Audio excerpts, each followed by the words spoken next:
이사야 40장 6절부터 8절까지 말씀을 다 같이 봉독하시겠습니다. 말하는 자의 소리여 이르되 외치라. 대답하되 내가 무엇이라 외치리까 하니 이르되 모든 육체는 풀이요 그의 모든 아름다움은 들의 꽃과 같으니 풀은 마르고 꽃이 시들면 야훼의 기운이 그 위에 불미라. 이 백성은 실로 풀이로다. 풀은 마르고 꽃은 시드나 우리 하나님의 말씀은 영원히 서리라 하라. 아멘. 오늘은 감사 큐티 365의 진행에 따라서 조금 전에 읽은 이사야 40장 6절부터 8절의 말씀으로 말씀은 반드시 이루어진다, 이 제목으로 말씀을 나누려고 합니다. 다들 잘 아시다시피 이사야서는 1장부터 39장, 40장부터 마지막 66장까지 분위기가 조금 바뀝니다. 1장부터 39장까지는 너네 이렇게 살면 안 돼, 내가 너네 심판할 거야, 뭐 이런 목소리로 말하지만 사실은 훨씬 엄중한 목소리로 말하고 있겠죠. 그렇게 말하고 있었다면 40장부터는 위로의 목소리로 바뀝니다.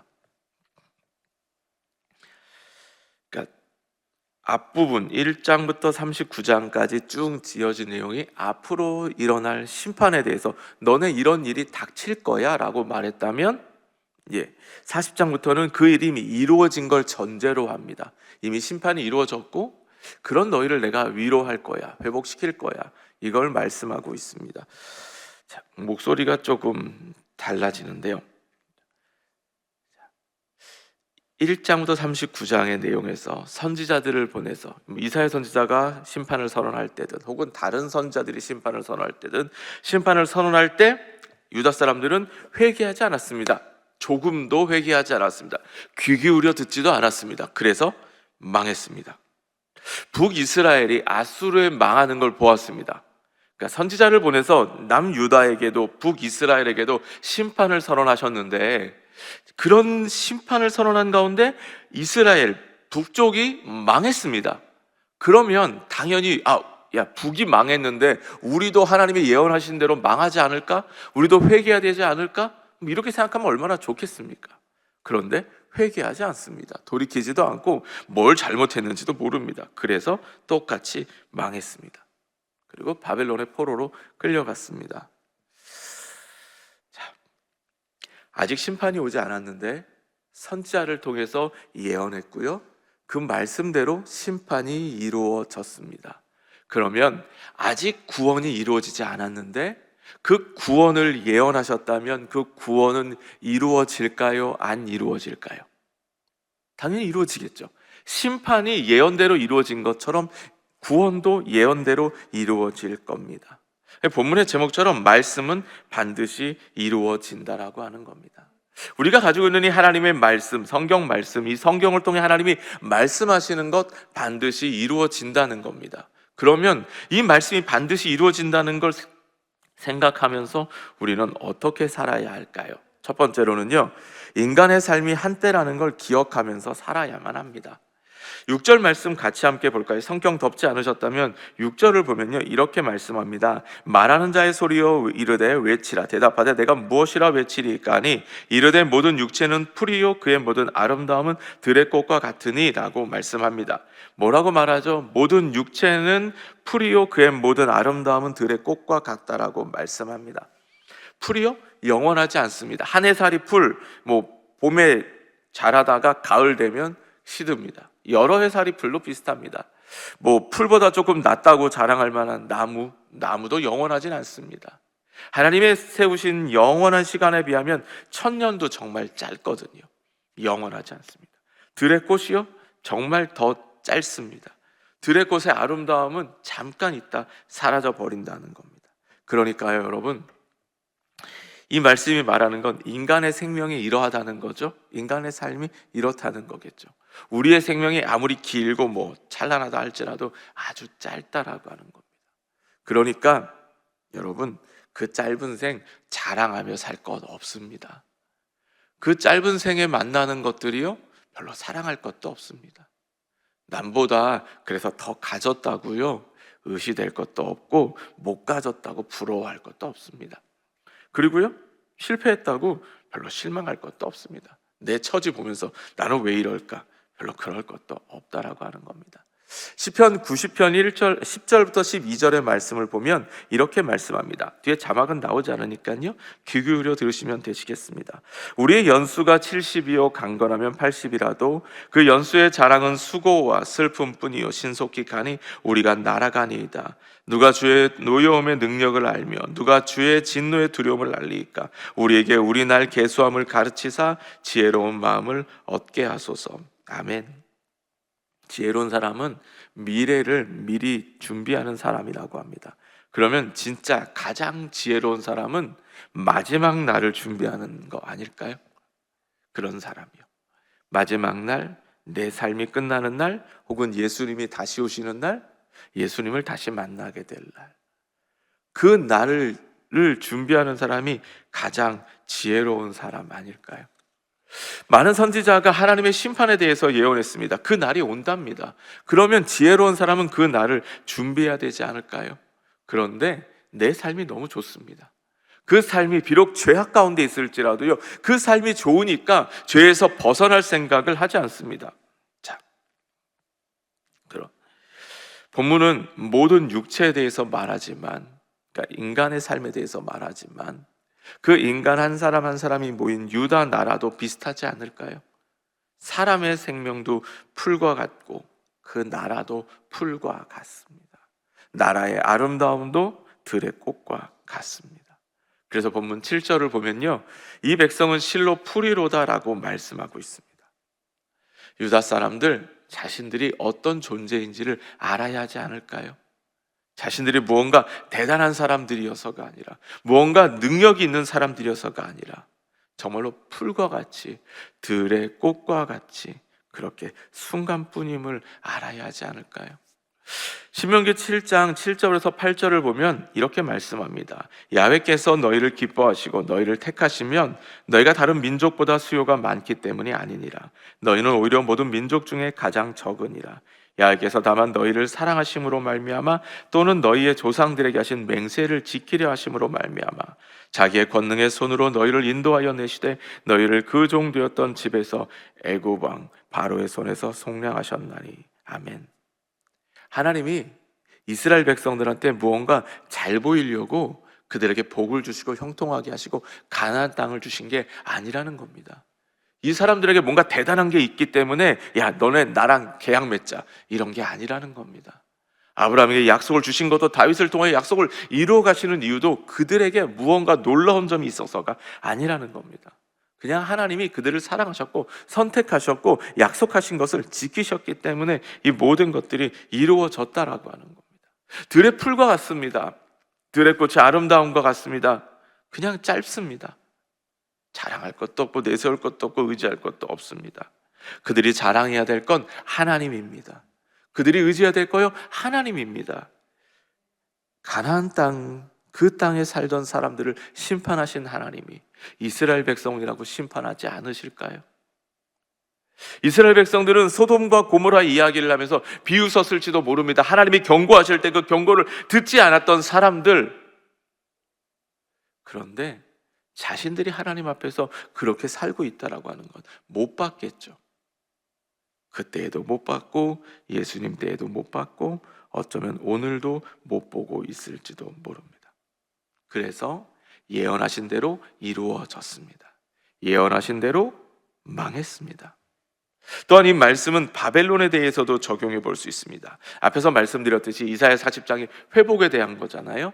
나라가 망하고 바벨론의 포로로 끌려갔습니다. 그런데 그 사람들에게 하나님이 회복을 말씀하십니다. 어떻게 하면 회복시키실 수 있을까요? 바벨론은 이렇게 강한데요, 우리는 포로로 끌려왔는데요. 그런데 인간이 풀과 같다면, 그 인간이 모인 나라가 풀과 같다면 바벨론도 풀과 같을 겁니다. 바벨론이 아무리 강성한 것 같아도 그곳의 아름다움도 들의 꽃과 같이 순식간에 지나가 버릴 겁니다. 자, 그러니까 그 바벨론도 하나님의 기운이 불면 시들어 버릴 거라는 걸 알아야만 하는 거죠.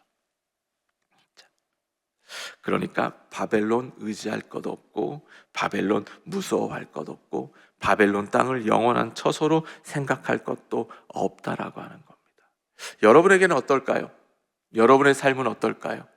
여러분의 삶은 풀보다 조금 나으십니까? 어쩌면 이 말씀을 들으면서 어떤 분은 목사님, 저분은 한 해살이 풀이지만 저는 여러 해살이 풀입니다. 혹시 이러십니까? 아닙니다. 그 사람의 아름다움이 들의 꽃과 같다면 지금 여러분이 아무리 멋지게 찬란하게 아름다운 삶을 살고 있어도 여러분의 삶도 들의 꽃과 같을 겁니다. 결국 언젠가는 마지막 날이 오게 될 겁니다. 두 번째입니다. 하나님의 말씀은 영원하다는 겁니다. 앞서서 인간이 풀과 같고요, 그 아름다움이 들의 꽃과 같다고 말씀드렸습니다. 유다 나라가, 바벨론이 그렇다고 말씀드렸습니다. 모두 한때입니다. 그런데 본문이 그것과 대조하고 있는 게 있습니다. 뭐죠? 8절 같이 함께 볼까요? 8절 말씀입니다. 풀은 마르고 꽃은 시드나 우리 하나님의 말씀은 영원히 서리라 하라. 아멘. 풀 마릅니다. 꽃은 시듭니다. 근데 뭐는 영원하죠? 하나님의 말씀은 영원합니다. 풀이요? 마르면 시듭니다. 꽃이요? 마르면 시듭니다. 그리고 쓰러집니다. 그런데 하나님의 말씀은 쓰러지지 않고 영원히 서 있습니다. 쇠하지 않습니다. 하나님의 말씀이 무시당하고 거부당하고 외면당하는 때가 있습니다. 때로는 그 말씀이 뭐야? 이게 맞는 거야? 싶을 때도 있습니다. 그런데 시간은 그 말씀을 무시하던 세대는 지나갔어도 하나님의 말씀은 영원하다는 걸 보여줍니다. 그러므로 여러분이 의지해야 될 건 그 지나가 버릴 세대입니까? 아니면 그 지나간 세대에게 짓밟히고 있을지라도 영원히 서게 될 하나님의 말씀입니까? 하나님의 말씀이어야 할 줄 믿습니다. 자, 그러므로 하나님의 말씀은 영원하다는 걸 우리는 믿어야만 합니다. 진짜 이 시간 짚고 넘어가 될 게 있는데요, 진짜 나에게 하나님의 말씀은 영원할까요? 여러분에게 하나님의 말씀은 유일한 진리일까요? 아니면 하나님의 말씀은 여러분이 모든 삶을 걸 만큼 안전할까요? 유다 사람들이 하나님의 말씀에 순종했다면, 조금이라도 귀를 기울였다면 망하지 않았을 겁니다. 그들이 하나님의 말씀 위에 자신들의 삶을 세웠다면 아마도 그렇게 뿌리채 흔들리는 경험을 하지도 않았을 겁니다. 그들을 교훈으로 삼고 있는 우리는 어떻게 살고 있을까요? 하나님의 말씀은 영원히 선다고 했습니다. 그 말씀은 사실 말씀대로 이루어진다는 걸 뜻합니다. 그러니까요, 유다를 배경으로 생각해 보면 심판이 이루어졌듯이 구원도 이루어질 것입니다. 뭐 이런 의미겠죠. 또 다른 말은 그 말씀은 마지막까지 영원히 존재할 거라는 겁니다. 환경에 영향을 받지 않을 거라는 거죠. 바벨론이 아무리 강해도 하나님의 말씀대로 이루어질 것입니다. 자, 바벨론이요? 망했습니다. 메대와 바사 망했습니다. 로마 망했습니다. 그런데 하나님의 나라는 지금도 힘있게 뻗어가고 있고 예수님이 오시는 그날 그 나라만 존재하게 될 것입니다. 그 나라, 하나님의 말씀을 통하여 세워진 그 나라는 영원할 것입니다. 그렇다면 여러분, 그 말씀 앞에서 여러분 자신을 세워가시기 바랍니다. 그 말씀대로 사시기 바랍니다. 6절의 말씀 다시 한번 볼까요? 말하는 자의 소리여 이르되 외치라. 대답하되 내가 무엇이라 외치리이까 하니 이르되 모든 육체는 풀이요 그의 모든 아름다움은 들의 꽃과 같으니 아멘. 외치라고 했습니다. 왜 외치라고 하죠? 들어야 되니까요. 그 말씀을 들어야 되니까 유다 사람들이 들어야 하고 바벨론이 들어야 하니까, 그리고 오늘 우리가 들어야 하니까 외치라고 말씀하고 있는 겁니다. 하나님의 말씀은 영원하다는 겁니다. 하나님의 말씀대로 이루어진다는 겁니다. 무엇을 이루실까요? 유다의 회복을 이루실 겁니다. 우리를 향한 구원을 이루실 겁니다. 그 말씀을 이루실 것이기 때문에 하나님은 이사야 40장 1절에서 이렇게 말씀합니다. 성경 같이 볼까요? 너희의 하나님이 이르시되 너희는 위로하라, 내 백성을 위로하라. 아멘. 이사야 40장부터 분위기가 바뀐다고 말씀드렸죠. 이제 하나님이 말씀하십니다. 위로하라고 말씀하십니다. 선지자들을 통해서 위로하십니다. 너희가 받을 벌 이제 끝났어 라고 말씀하십니다. 2절 말씀 같이 볼까요?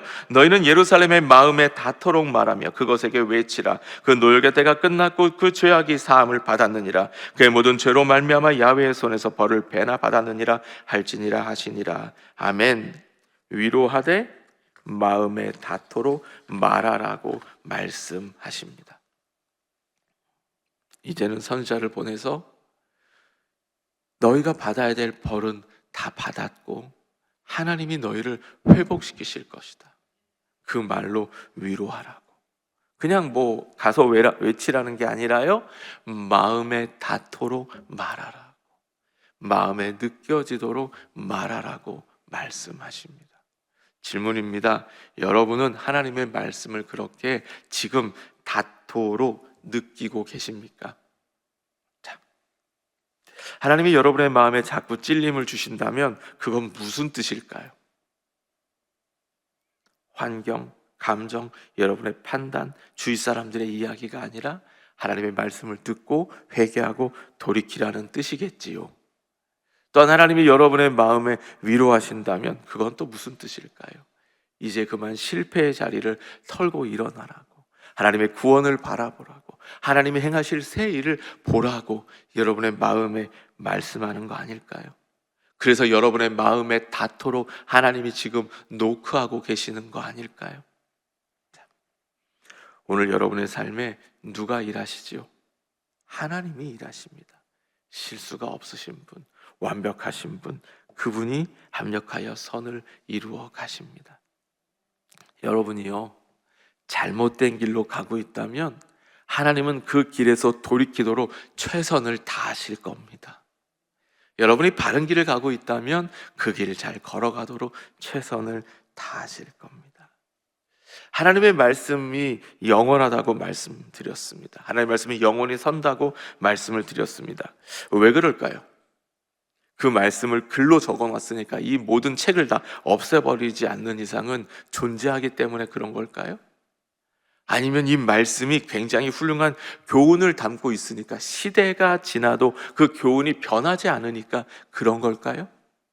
아닙니다. 이걸 말씀하신 하나님이 오늘도 살아서 역사하시기 때문입니다. 자, 하나님이 심판을 외치실 때에, 선지자들을 통해서 심판을 외치실 때에 훨씬 더 많은 선지자들은 구원을 외쳤습니다. 하나님 심판하는 분 아니셔. 하나님은 구원하셔. 그들 거짓 선지자들이었고요, 그들도 성경 지식은 가지고 있었습니다.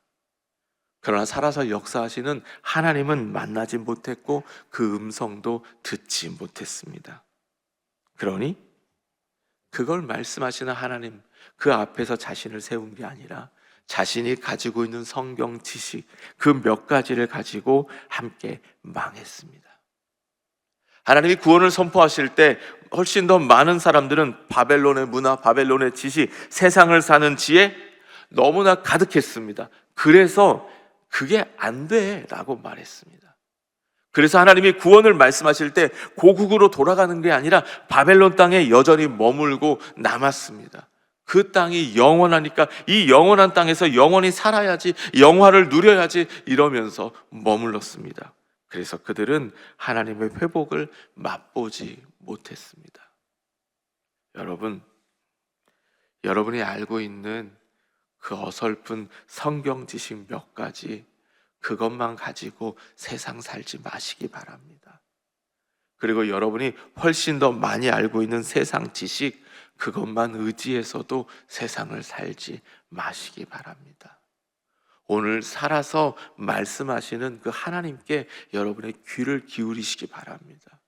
과연 그분은 나에게 지금 뭐라고 말씀하실까? 그분이 지금 나에게 무엇을 말씀하고 계실까?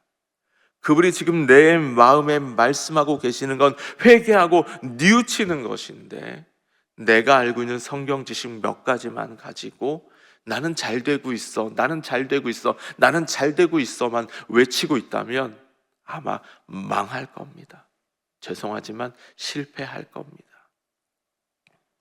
혹은 하나님이 지금 마음을 위로하시고 위로하시고 위로하시고, 그리고 그 마음에 닿도록 사랑을 부어주고 계시는데 여전히 내 삶은 할 수 없어, 내 환경은 할 수 없어, 내 주변에는 아무도 없어, 이게 대체 될 것 같아? 이런 마음이 있다면 그 자리를 털고 일어나시기 바랍니다. 하나님이 오늘 여러분이 기도하실 때 여러분의 마음에 와 닿도록 말씀하시기를 소망합니다. 하나님이 오늘 위로하셔야 될 분이 있다면 위로하시기를 원합니다. 하나님이 오늘 치료하셔야 될 분이 있다면 그분이 치료하시기를 원합니다. 하나님이 마음에 확신을 주실 분이 있다면 그분의 마음에 확신을 주시기를 원합니다. 그런데 오늘 하나님이 돌이키기를 원하는 분이 계시다면 하나님의 말씀을 듣고 돌이키시기를 원합니다. 그래서 하나님의 말씀은 영원한데 내가 알고 있는 성경 지식 몇 가지만 가지고 말씀대로 안 된다고 투덜대고 원망하지 않았으면 좋겠습니다. 하나님의 말씀이 영원한 이유요, 그 말씀이 영원히 서는 이유요, 그걸 말씀하신 하나님이 오늘도 살아서 역사하시기 때문입니다.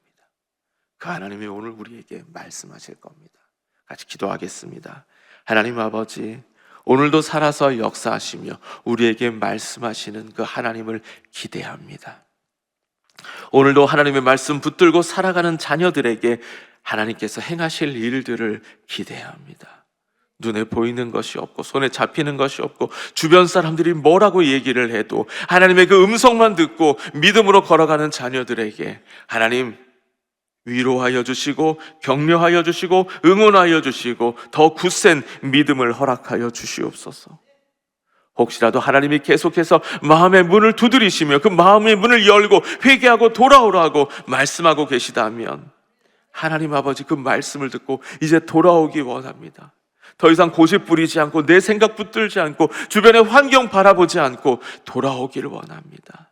하나님, 오늘 이 시간이, 이 예배가, 오늘 하루 우리 가운데 드려질 이 모든 예배들이 그러한 시간이 되길 원합니다.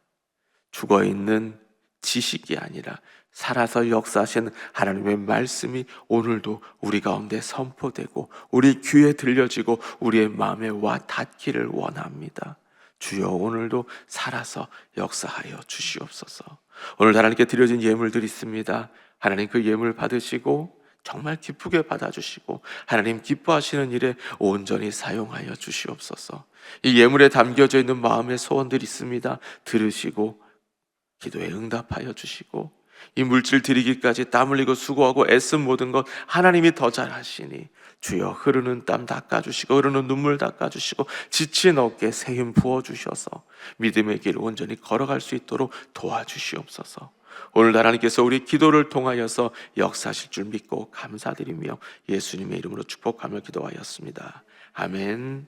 하늘에 계신 우리 아버지여, 이름이 거룩히 여김을 받으시오며 나라가 임하시오며 뜻이 하늘에서 이루어진 것 같이 땅에서도 이루어지이다. 오늘 우리에게 일용할 양식을 주시옵고 오늘 우리가 우리에게 죄 지은 자를 사하여 준 것 같이 우리 죄를 사하여 주시옵고 우리를 시험에 들게 하지 마시옵고 다만 악에서 구하시옵소서. 나라와 권세와 영광이 아버지께 영원히 있사옵나이다. 아멘. 우리 함께 기도하실 때 나라와 민족을 위해서 기도해 주시고요, 여의도 순복음교회와 이영훈 대표 총회장님의 목회 사역과 건강을 위해서 기도해 주시기 바랍니다.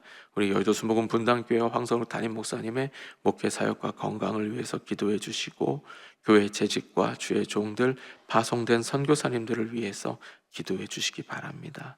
또한 오늘 들은 말씀 놓고서 기도하시고요, 또 방언으로 기도하실 수 있는 분들은 방언으로 기도하시며 성령 충만함을 달라고, 성령 오늘 내 마음 가운데 와 닿도록 말씀해 주시고 그 말씀대로 살게 해달라고 이 시간 주님의 이름 세 번 부르고 간절히 기도하겠습니다. 주여, 주여, 주여.